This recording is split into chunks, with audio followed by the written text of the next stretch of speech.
The Color Out of Space by H.P. Lovecraft. West of Arkham, the hills rise wild, and there are valleys with deep woods that no axe has ever cut. There are dark, narrow glens where the trees slope fantastically, and where thin brooklets trickle without ever having caught the glint of sunlight. On the gentler slopes, there are farms, ancient and rocky, with squat, moss-coated cottages brooding eternally over the New England secrets in the lee of great ledges.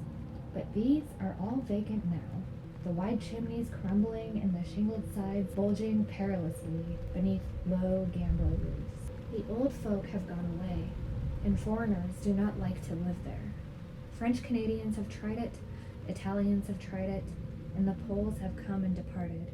It is not because of anything that can be seen or heard or handled, but because of something that is imagined. The place is not good for the imagination, and does not bring restful dreams at night. It must be this which keeps the foreigners away, for old Ami Pierce has never told them of anything he recalls from the strange days. Ami, whose head had been a little queer for years, is the only one who still remains, who ever talks of the strange days, and he dares to do this because his house is so near the open fields and the traveled roads around Arkham. There was once a road over the hills and through the valleys that ran straight where the blasted heath is now, but people ceased to use it, and a new road was laid curving far toward the south. Traces of the old one can still be found amidst the weeds of a returning wilderness, and some of them will doubtless linger even when half of the hollows are flooded for the new reservoir. Then the dark woods will be cut down, and the blasted heath will slumber far below the blue waters, whose surface will mirror the sky and ripple in the sun. And the secrets of the strange days will be one with the deepest secrets, one with the hidden lore of old ocean and all the mystery of primal earth. When I went into the hills and vales to survey for the new reservoir, they told me the place was evil. They told me this in Arkham, and because that is a very old town full of witch legends, I thought the evil must be something which grandmams had whispered to their children through centuries. The name Blasted Heath seems to me very odd and theatrical, and I wondered how it had come into the folklore of a Puritan people. Then I saw that dark westward tangle of glens and slopes for myself, and ceased to wonder at anything because of its own elder mystery. It was morning when I saw it, but shadow lurked always there. The trees grew too thickly, and their trunks were too big for any healthy New England wood. There was too much silence in the dim alleys between them, and the floor was too soft with the dank moss and mattings of infinite years of decay.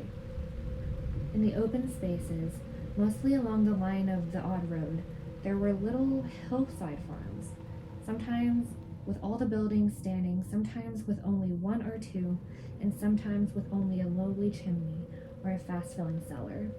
Weeds and briars reigned, and furtive wild things wrestled in the undergrowth.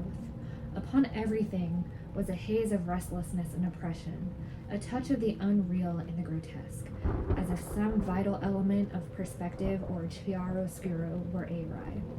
I did not wonder that the foreigners would not stay, for this was no region to sleep in. It was too much like a landscape of Salvator Rosa, too much like some forbidden woodcut in a tale of terror.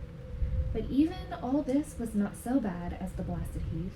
I knew in the moment I came upon it at the bottom of the spacious valley, for no other name could fit such a thing, or any other thing fit such a name. It was as if the poet had coined the phrase from having seen this one particular region. It must, I thought as I viewed it, be the outcome of a fire.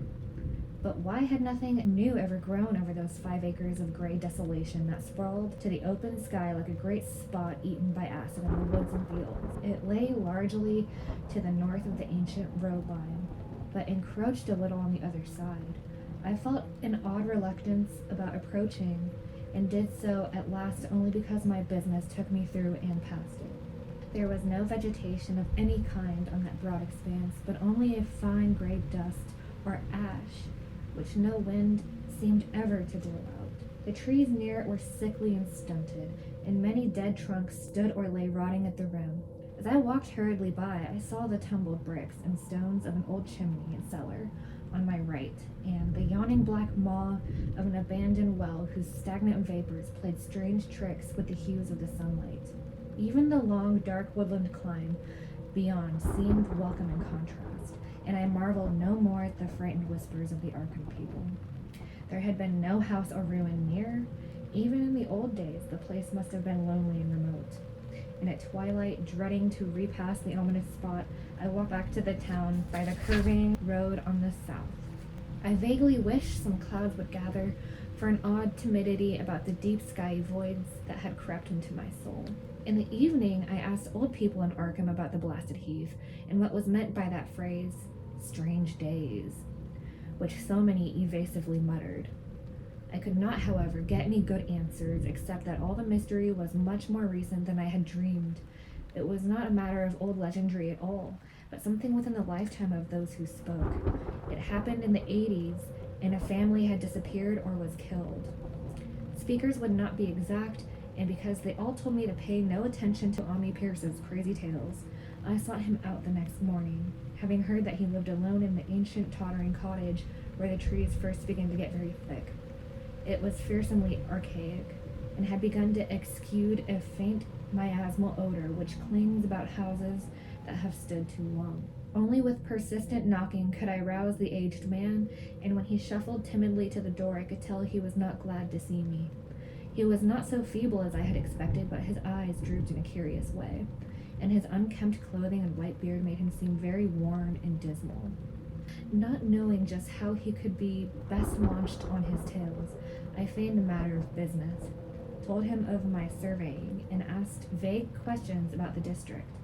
He was far brighter and more educated than I had been led to think, and before I knew it, I had grasped quite as much of the subject as any man I had talked with in Arkham. He was not like other rustics I had known in the sections where reservoirs were to be. From him there were no protests at the miles of old wood and farmland to be blotted out, though perhaps there would have been, had not his home lain on the outside of the bounds of the future lake. Relief was all that he showed. Relief at the doom of the dark ancient valleys through which he had roamed all his life. They were better underwater now. Better underwater since the strange days. And with this opening, his husky voice sank low, while his body leaned forward and his right forefinger began to point shakily and impressively.